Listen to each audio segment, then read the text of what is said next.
Hi everybody, it's Julie. Welcome to Hello Monday.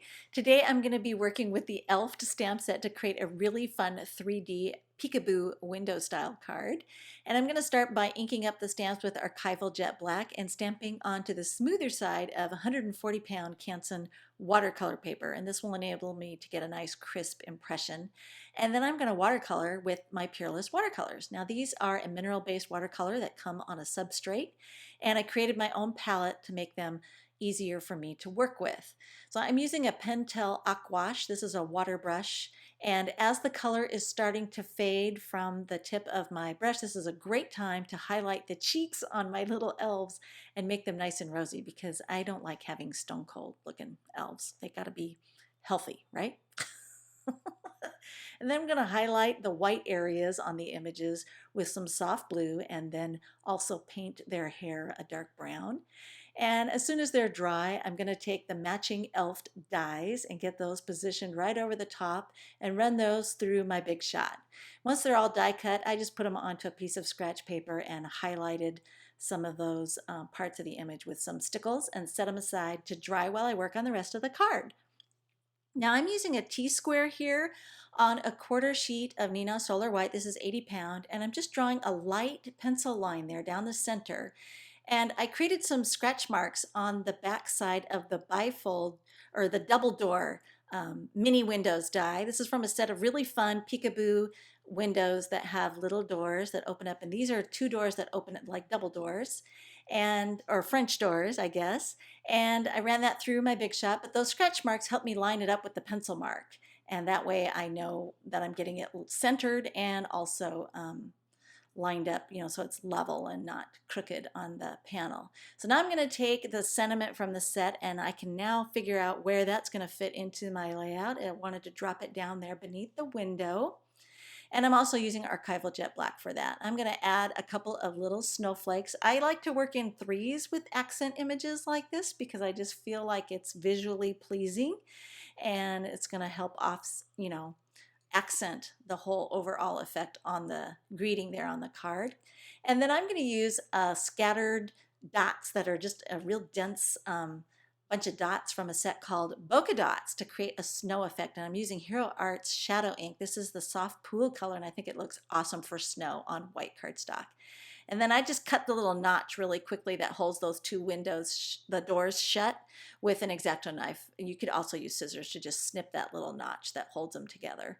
And then I'm going to trim this panel down. Originally, it was going to go over the entire front of an A2 card, and then I thought, it would look really cool if I had it matted on each side. So I trimmed a 1/4 inch off each side using my tonic trimmer, and then I'm going to use my Martha Stewart mini scoreboard and a stylus to go in there, and I just eyeballed this to create some score lines there in the middle, roughly the middle of those little double doors, and then I could fold them on themselves to create this kind of bifold shutter effect on my window. And if I just use a piercing tool to pierce a couple of holes there in the middle, I can go ahead and add some mini brads. And these are going to create the effect of some handles there that you would grab onto to open up the shutters on a window. It's just a really fun effect, and I love using mini brads for this. So we'll go ahead and get those into place, and then I can go ahead and add some foam tape to the back side of those little bifolding shutters to give them some dimension so they won't go completely flat against the card front. They'll just pop up a little bit to create, additional dimension. And then I put some glue dots there behind the little brads so they would be firmly tacked down in place there on the front. So you could leave them free to open up, but for this particular card design, I think it works better to just go ahead and have them tacked into place permanently.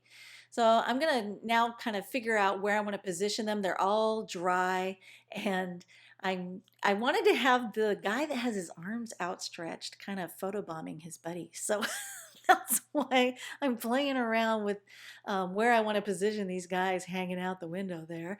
And I added a double layer of foam tape on one of the elves because he's going to be in the forefront, and so there's different layers of dimension here. By adding more foam tape to some of them, they're going to look like they're further in the foreground, and the other guys are in the background. So this guy ended up getting mounted flush to the back side of the window, and then I whacked off the extra stuff because there was too much bulk going over that piece of foam tape in the back there. So here you can see my little photo bomber is going to be peeking out right there, and then I know where to place the guy who's kind of hanging with his elbows outside the window, and he's the one that's got the double layer of foam tape on the back of his hat. And in a minute, after I get the last guy in place, then I can remove the liner paper from the back of his hat. So now it's time to get my little photo bomber guy mounted in place, and he's going to go behind the other two, and it's just easier to have that foam tape, remove the liner paper and then position the window right over the top of him, and then he's going to be perfectly positioned. And then I can go ahead and add some tape runner to the back of him because he's flat. He's going to be flush to the base card there. And then I can get in here with my tweezers and remove all the liner papers from the other two elves that are in the foreground and the rest of the liner papers that are surrounding all the perimeter there on that panel, and go ahead and get it mounted permanently to the card front. So here you can see how I really like that I trimmed off the 1/4 inch on each side of that top panel. And then I'm just going to add a little bit more stickles to accent, and the scene is complete. These guys are so cheeky. This was a really fun card to make. I think this one has to go live at my granddaughter's house. You can see more still shots at the Classroom blog, and all the supplies are available at ellenhutson.com. And thanks for watching.